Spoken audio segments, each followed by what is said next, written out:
Nel corso dello spoglio elettorale il nuovo sistema ha portato a delle difficoltà nella raccolta dei dati, tra questi anche la provincia di Agrigento. Nella nostra città 2 sezioni non hanno permesso di avere i dati definitivi. Intanto, come spiega l'ufficio elettorale della regione siciliana, i verbali dei comuni relativi alle sezioni mancanti sono stati trasmessi dalle prefetture ai tribunali competenti, che effettueranno un nuovo scrutinio, il cui verbale di esito verrà inviato direttamente all'ufficio centrale regionale presso le corti di appello. Una volta che il conteggio dei voti sarà completo, l'ufficio centrale regionale proclamerà il presidente della regione. Il primo dei candidati alla presidenza non eletti stabilirà la soglia del 5% valida per l'attribuzione dei seggi all'Assemblea regionale siciliana. Intanto, sullo svolgimento delle elezioni e l'impegno degli uffici preposti del Ministero dell'Interno e delle forze di polizia, abbiamo sentito stamani il prefetto di Agrigento, Maria Rita Cocciufa. Allora, io colgo l'occasione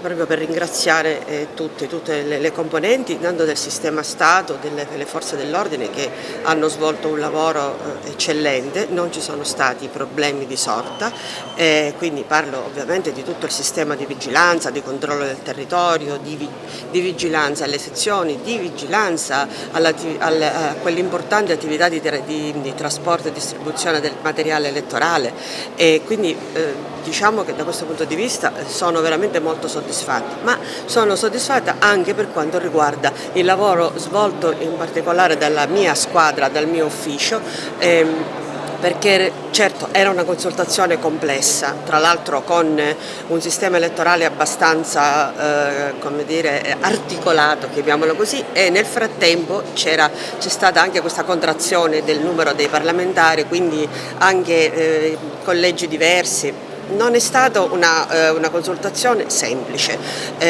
però io nel complesso non posso che essere soddisfatta del lavoro fatto, e quindi ringraziare tutti, sia all'interno che all'esterno, perché la macchina, devo dire che nel complesso veramente ha funzionato bene. Su queste 2 sezioni che ancora, cosa è successo, prefetto? Guardi, lì è stato proprio un problema di conti che non tornano, quindi a questo punto è tutto in mano all'autorità giudiziaria, come da prassi.